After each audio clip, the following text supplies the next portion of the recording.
สวัสดีครับผมชื่อจักรพงศ์ศรีเดชตำแหน่ง Engineering Manager อยู่ที่ Mid Engineering ครับ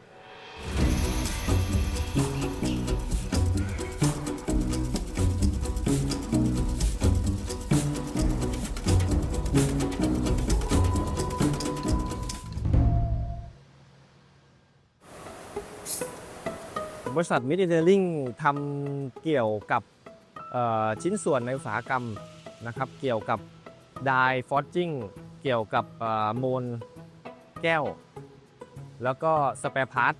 ในส่วนของอุตสาหกรรมออโตโมทีฟอุตสาหกรรมรถยนต์อุตสาหกรรมเครื่องครัวครับจุดสำคัญของมิกก็คือเรื่องคุณภาพที่เราสามารถ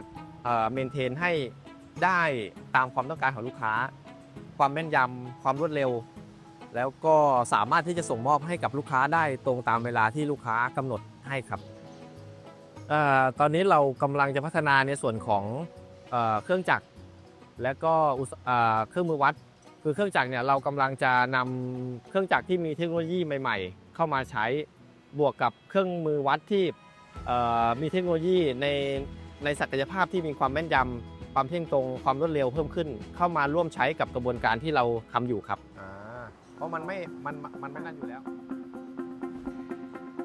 สวัสดีครับผมชื่อวิทูลนะครับเป็น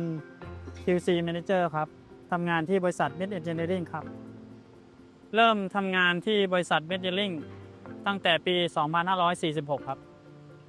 ก็เป็นเวลา 22 ปีครับสิ่งที่ทำให้เราอยากมาทำงานที่นี่ก็เพราะว่าอยากได้ประสบการณ์ใหม่ๆอยากได้เพื่อนร่วมงานอยากได้เจอเทคโนโลยีนวัตกรรมใหม่ๆที่จะตอบโจทย์ความสามารถของเราให้ทำงานให้ดียิ่งขึ้นครับงานหลักๆที่รับผิดชอบก็คือเป็น QC ครับตรวจสอบคุณภาพของงานซึ่ง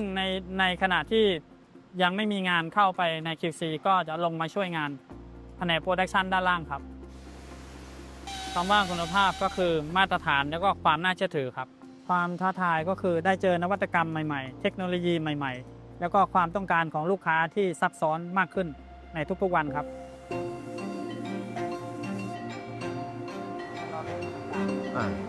การสแกน3มิติก็คือช่วยลดเวลาลดกระบวนการทำงานแล้วก็เพิ่มความแม่นยำในการวัดงานได้มากขึ้นครับที่เลือกใช้สแกนพอร์ตว่าเป็นระบบอัตโนมัติครับซึ่งตอบโจทย์สำหรับคนที่ไม่ต้องมีความรู้ก็ได้เพียงแค่กดปุ่มสตาร์ทครับเพราะว่าง่ายต่อการวัดชิ้นงานหลายๆชิ้นซึ่งมีความแตกต่างกันซึ่งเราไม่มีความจำเป็นที่จะต้องเซตอัพหลายครั้งครับผมว่าเป็นแพชชั่นเป็นความท้าทายว่าเราได้ดูแลพนักงานได้ดูแลครอบครัวของพนักงานเป็นแรงผลักดันให้เราได้พาทีมเดินหน้าต่อไปครับวัฒนธรรมที่นี่จะทำงานกันแบบครอบครัวนะครับไม่ว่าจะเป็นตัวผมเองเป็นทีมงานโปรดักชันทีมงาน QA ทีมงานออฟฟิเซอร์เราจะอยู่กันแบบครอบครัว